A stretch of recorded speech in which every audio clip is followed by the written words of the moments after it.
Hello, and welcome back to another episode of Franchise Euphoria. Josh Brown here.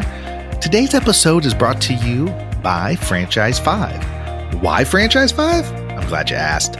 Growing your franchise in a slow, deliberate, and thoughtful manner is a smart way to grow.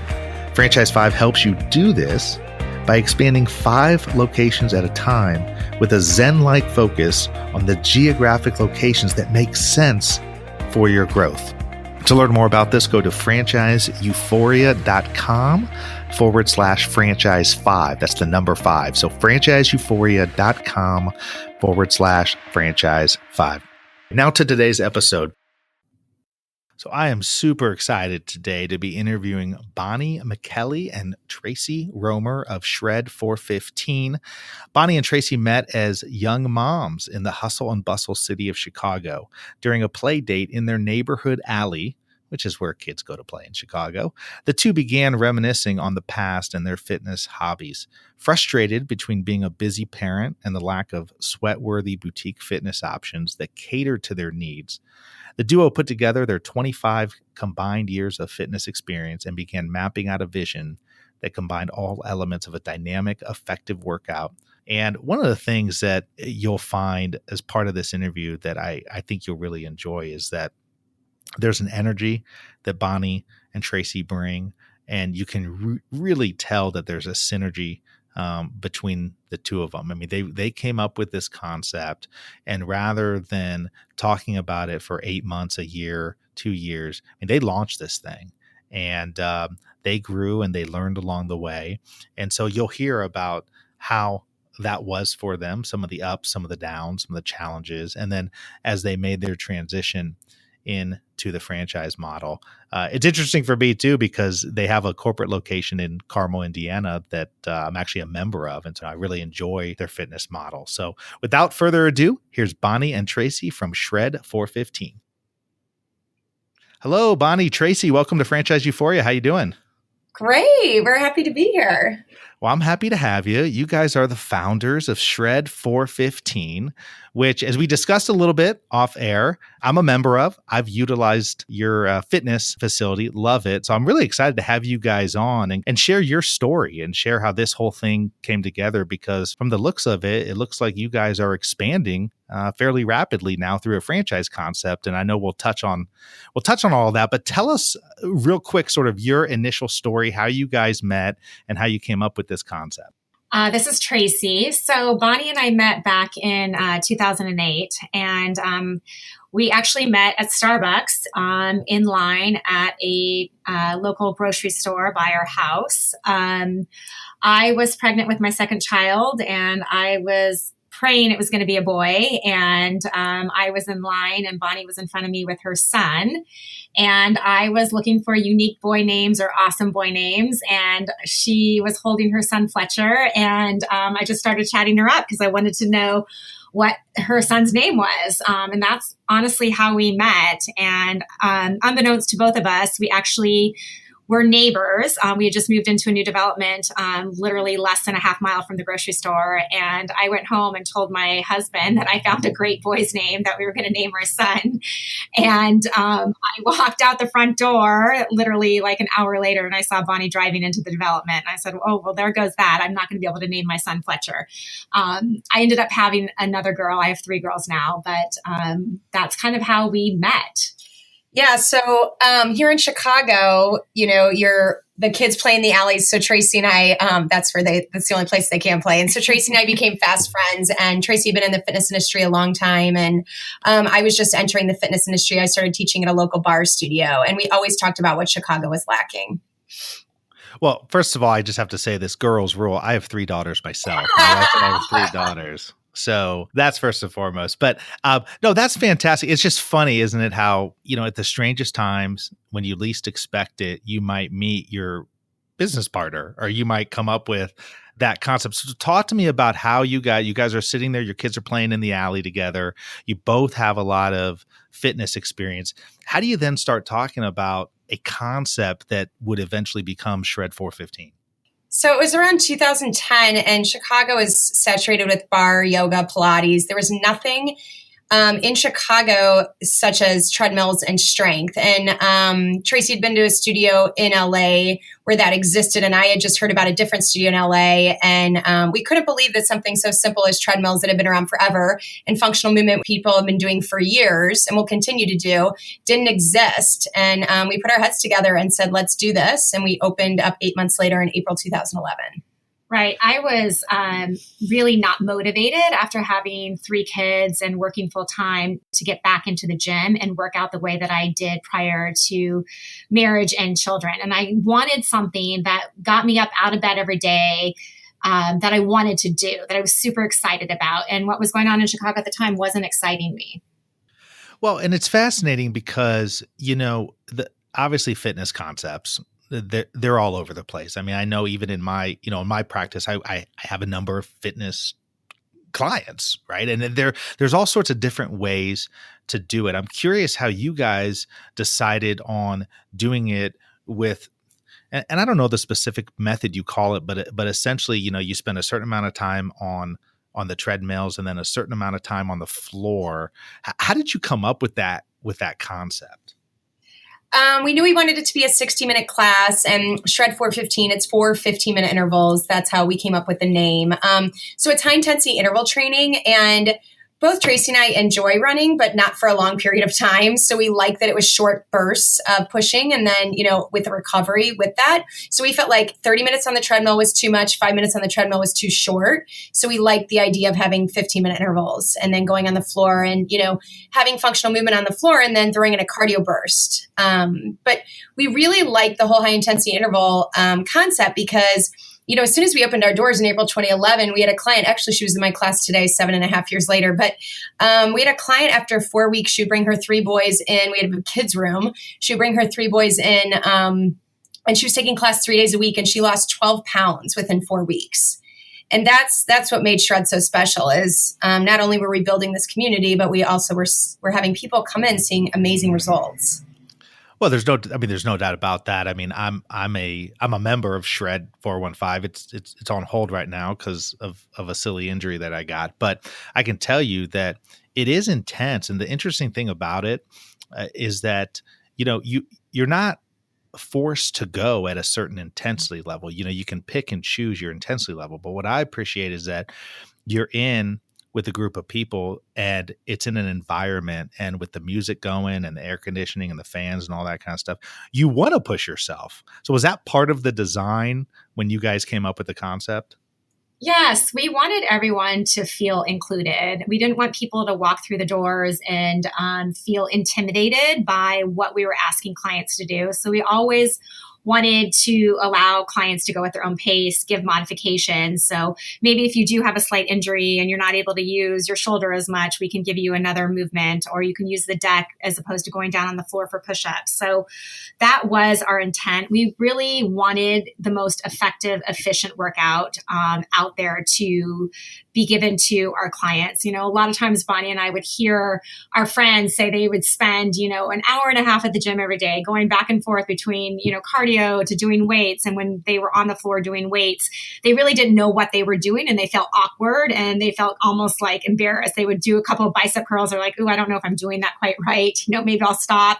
Maybe I'll go try something else." Right. So we wanted to take that hour and a half or 2 hour workout away from people and just say, you know what, you can get 100% awesome workout within 60 minutes.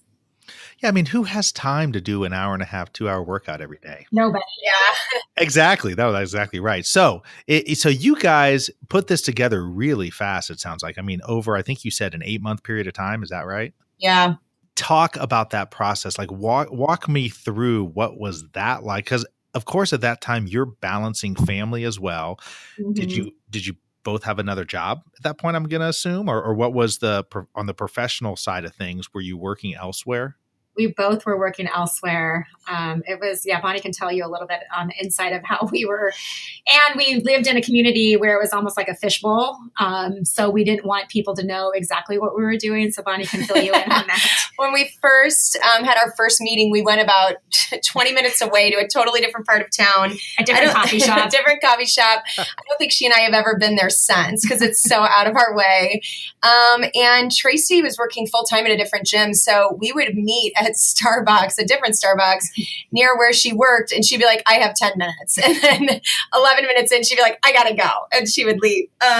It was really crazy. But, I think you never know when you partner with someone. I mean, we were neighbors, we were good friends, but you just never know how it's going to work. And it just worked for us. We both had the same vision. We both believed in this concept, believed that it was going to be successful, and wanted to grow it. So I think because we both had the same vision and both working hard towards that goal, we just never looked back. And we're both doers. So when we put our mind to something, we get stuff done. And if we don't know how to do something, we rely on help and support from others. Well, that's a perfect segue, because I was just thinking to myself, the makings of a great partnership, regardless of what business you have, is you have to be very complementary towards one another. And sometimes, while there are certainly synergies and similarities, I mean, oftentimes some of the best partnerships are when, your weaknesses is the other partner's strength and vice versa.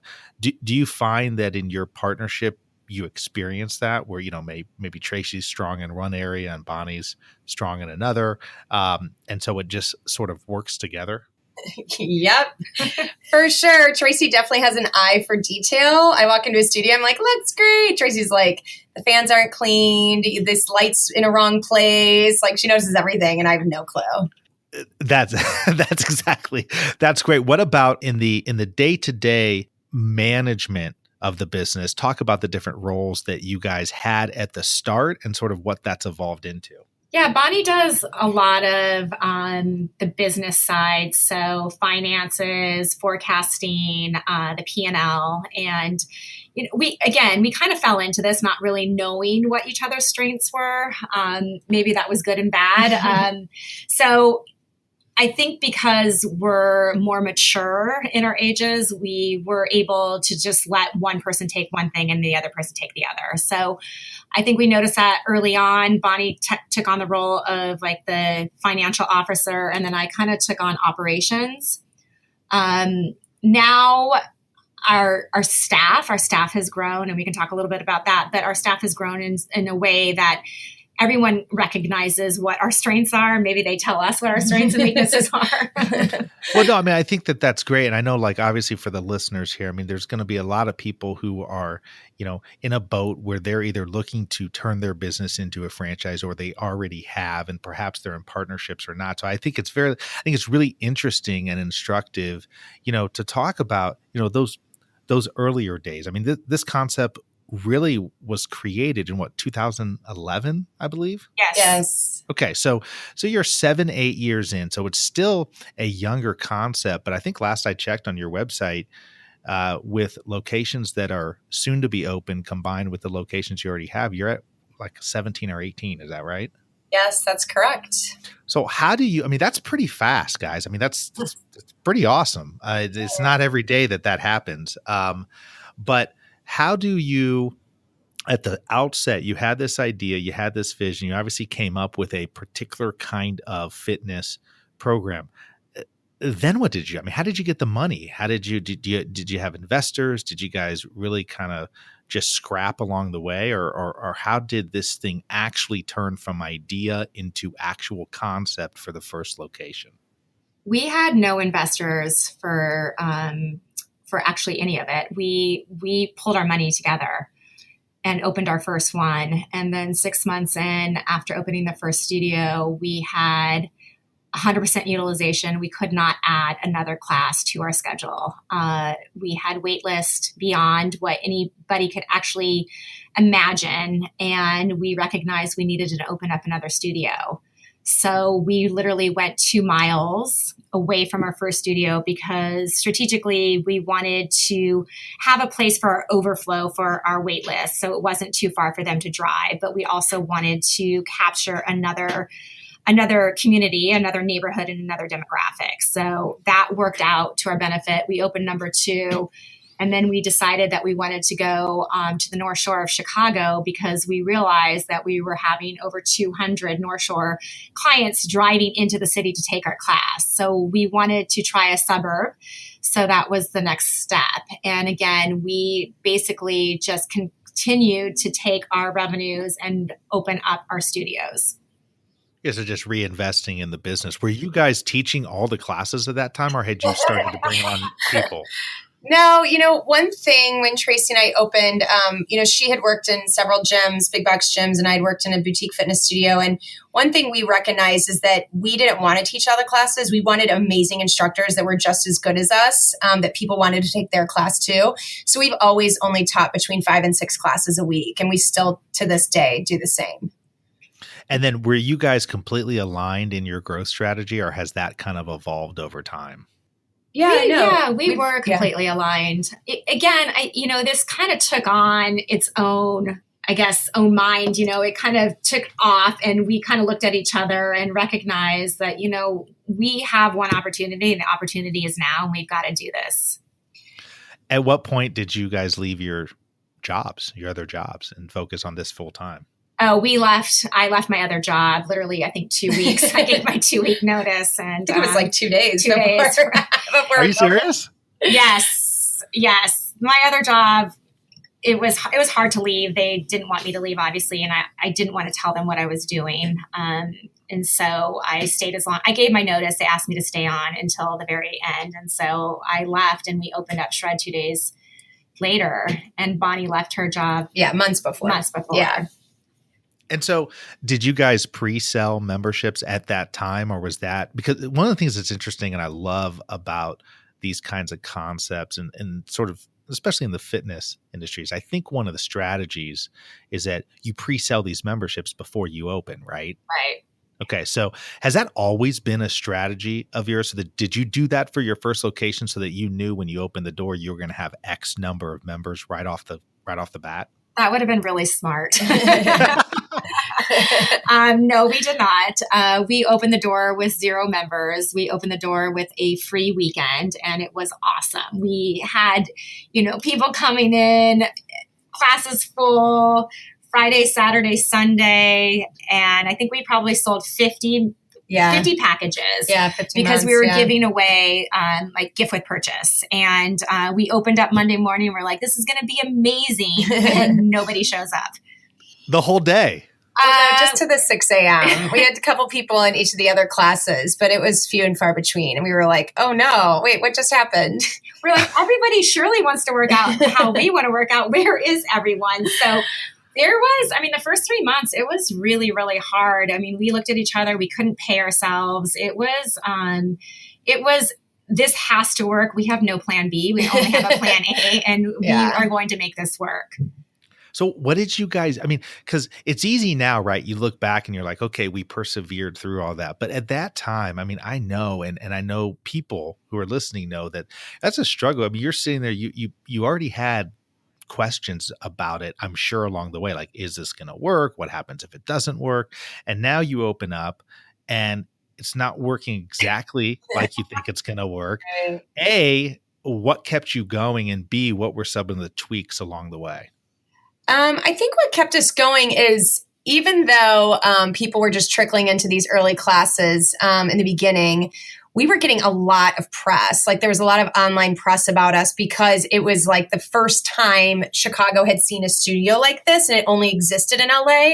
So we were getting a lot of press, and about a month in, Daily Candy, which at the time was everything. It was an online blog that blasted out nationally. And there was a blurb just about us on a national level, probably 6 weeks into us opening. And we were like, oh my God, this is amazing. So we were starting to get a lot of press. And then we ran a Guild City. And the second we ran that Guild City, we had so many people in our door. And again, like I mentioned, the girl who was coming early on, 4 weeks in, who lost all that weight, that's what started happening, is all of these, a lot of them were moms that were coming and bringing their kids, and they were seeing such incredible results. So the word started to spread rampantly, and people were like, I want to look like her. I want to go try that. And so I think that's really kind of what kept us going.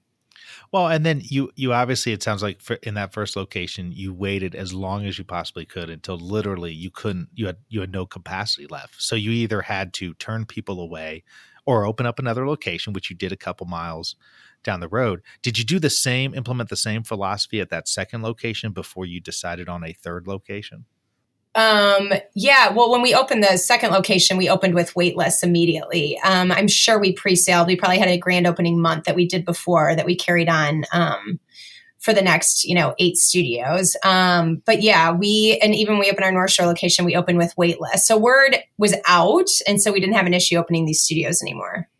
So then let's talk about, because I know we had mentioned this a few minutes back, let's talk about what it was like for you guys to bring on employees and also people to teach the classes. But before we do, let me ask you, have either one of you, before getting into this business, owned another business where you had to manage people or were in a management role? I was in a management role. I managed fitness centers. So but I never had owned my own business prior to this. So what was that like for you? I mean, because this is a transient population, right? I mean, Yes. when you get employees in there, you got to count on the fact that it's going to be the rare person who's there for a long time. Maybe they're there over the summer, then back to college. I mean, I don't know what the strategy was, but what was your strategy in bringing people on and dealing with the turnover that you probably knew was going to happen? Well, when we hired our first set of instructors, we literally ran a Craigslist ad, and we got, people from all over. You probably got some interesting people applying. We sure did. Good playlists. There's some interesting playlists in there they were using. It's fascinating to watch that unfold, and people that really didn't even have any fitness experience at all, and maybe thought they could just become an instructor. So I think, brought on maybe one person from that Craigslist ad. One, yep. And he's still with us, and he is a fan favorite. His name is Fadil, and he actually bought 3 franchises, so he's moving on. But yes, we were super lucky, or maybe it was just our strategy and how we hired, but everyone that we've hired as an instructor is still working for us today. Really? If they haven't moved away. Yes. In those early days. Yes. Yeah. That's amazing.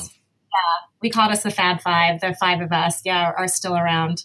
Yeah, and the one that moved, whenever he comes to town, he's hanging out in the office and trying to see our kids. And yeah. Well, that tells me you guys treat people right. I mean, because you got to treat people right to keep them staying. Who was working? It sounds like, just from talking to you, that it was probably Bonnie who was working more on fine tuning the systems of your business as you were expanding, or were you both kind of doing it together? We were both doing it together. Yes, we definitely were. Even though I was doing a lot of the financial and payroll stuff. Tracy and I we share an office. Our offices were in the same room. We were in the same room, when we were managing downstairs at our Lincoln Park location. And we continue to be in the same room and continue to make decisions together. And how many locations did you expand to before you started thinking about franchising? So we had opened up our 9th studio right before we launched our franchises. Yeah, it's right before we launched. So we had 8 studios open, and we never thought we would franchise.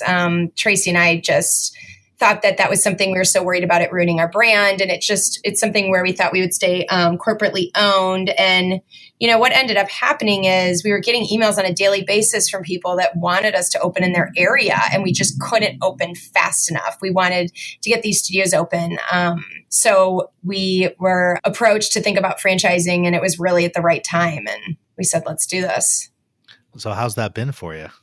It's been a roller coaster. It really has. It's up and down with emotions, and it's stressful at times and then super easy at times. But we haven't looked back since we launched, and we're really excited about our growth and the next phase of our business. So in terms of the ups and downs, are you talking about being okay with the decision to franchise, or after you decided to franchise, going through that process of turning your business into a franchise? Going through the process. We were all okay with, once we decided that that's what we wanted to do. We were, let's move forward. This is going to be amazing. And we're going to grow the way that we want to grow. The fitness landscape has completely changed since we opened our doors in 2011. There are so many more boutique fitness studios out there, and there's so much more competition. And for us to make a name for ourselves and become that national brand that we've always wanted to be, we had to franchise. In our minds was the way that we were going to build our brand. And once we decided to move forward, it's just the process of franchising and bringing on franchisees. Yeah. So tell me about, if you can, if you're comfortable sharing, what was the biggest headache you had working through turning your business into a franchise? I think it's just a different focus. So we deal with managers and then now we're dealing with franchisees who are actually putting their own money into this, right? So they have a lot more skin in the game than our managers do. And it's just handling their emotions, and they're fearful. And I mean, Tracy and I know it. We were in that position in 2011 and we get where they're coming from, right? So it's the nice thing is about the franchisees that have come on so far is I'd say 90% of them that have bought were some way connected to Shred. They could have been an instructor, a shredder, or connected to somebody that teaches for us. And so that part of it's been awesome because they're all so vested in Shred and understand the culture and want to see it succeed just like we do. It's just sort of helping everyone manage expectations of how, real estate's going to work, how construction's going to work, and all the different bumps in the road that you're going to have with opening a studio, and us having that knowledge and having to convey that knowledge to everyone else. And just as silly as our logo, right? As we grew nationally, we recognized that we were going to have to change our logo. And we had to refine it a bit and make it a little bit more masculine. So we were super attached to our logo. So it was really hard for us to see the logo change. But it was interesting to see how our franchisees who had been shredders reacted to the logo change. I mean, they were almost more attached to the logo than we were. And I had to talk them off the ledge a little bit. Really? Yes. Well, so you guys are obviously, you're registered as a franchise in Illinois. Are you registered in Indiana? I mean, you have a corporate store here, but are you registered to sell franchises in Indiana? No. So we are not selling in Chicagoland, in Indianapolis, or St. Louis, where we currently have corporate studios. We're probably registered to sell, but we are not actively seeking franchises in those cities. Now, when you talk about outside the cities, in different parts of Indiana, sure, but not within Indianapolis. We're going to keep those company owned. You're going to keep those company owned. Okay. Yeah. Okay. Interesting. Well, I mean, I think it's always fascinating because, I spend a lot of time talking with people on the pros and cons of franchising. Do you want to expand corporately? Do you want to expand, from a franchise perspective? And there's not a right or wrong answer. But it's always fascinating for me to hear from somebody who's gone through it. And in this case, when did you guys finalize the franchise model and the registration? It was pretty recent, wasn't it? It was July, last July. Yeah, July 2017. Okay. Yeah, so fairly recent. So what has been your strategy in outside of, obviously it sounds like you're growing from within, which is really a great way to do it. There's a great coffee place that started out in Oregon called Dutch Brothers. I don't know if you're familiar with them. No. They will only sell franchises to their employees who work in one of their stores and work there for a period of 3 years. And it basically gives these people an opportunity to create something more. They can become a franchise. They can become a business owner. And Dutch Bros has now expanded to, I think, over 400 locations, all from within, from people That's who incredible. work there. Yeah, it's a really interesting way to do it. But oftentimes you find with franchisors, they're just scrambling to open up more locations, which, to me is not advisable unless you have a strategy around it. Are you guys focusing geographically on areas around the Midwest, or what is your strategy at this point, to the extent you want to share it? No, we're open to opening up anywhere across the country. So, we're opening up one in San Ramon, California, near San Francisco in January. We have another one opening in Virginia this winter as well. And then we have some all over the Midwest, in Denver and Columbus, Ohio, Memphis, Milwaukee. So we're really opening up and selling franchises all over the country. And then before we end the interview, you guys have been great to talk to. Tell me, what's been the best thing about this whole process thus far? If you could sum it up to when you had the idea to now, the dream is starting to be realized and you're growing this thing, and it's probably growing faster than you even thought. What's been the best thing about this experience? I think back to that coffee shop with the Dutch Brothers is giving our employees opportunity to grow. So even if they're not buying franchises, they're growing with the company, and we're giving them new excitement every day. And I think that's most exciting. Yeah, definitely. Well, you guys anybody who's interested can go to shred415.com or shred415.com, which is more appropriate, right? Right, guys? Or if they want to learn about Bonnie and Tracy, you can go to bonnieandtracy.com, and you guys can be found all over social media. I just want to tell you guys, thank you so much for coming on. I love to hear stories about people who have these ideas and then actually take the idea and turn it into a viable model and then grow. So you guys are tremendous. You got a great energy about you. And I can tell you, being a member of Shred415, I've always been impressed. I mean, I've only been to the Carmel location, but I've always been impressed by the onboarding process and the enthusiasm of the people that you have working there. So whatever you're putting in that water there, I don't know, it seems to be working. Oh, thank you so much. Sweet. Thank you so much. Yeah, thanks for coming on, and best of luck to you in the future. Thank you. Thanks for being with us today on the Franchise Euphoria podcast. If you enjoyed this episode, please be sure to go to iTunes and provide a review. Also, please remember that although Josh Brown is a licensed and practicing attorney, nothing contained in this podcast should be construed as legal advice, because it is not. The information contained in this podcast is general and educational in nature, and none of it should be relied upon as legal advice. That being said, if you have questions for Josh and would like to contact him, please email him at josh@franchiseeuphoria.com. Thank you so much for listening, and we hope you tune in to our next weekly episode.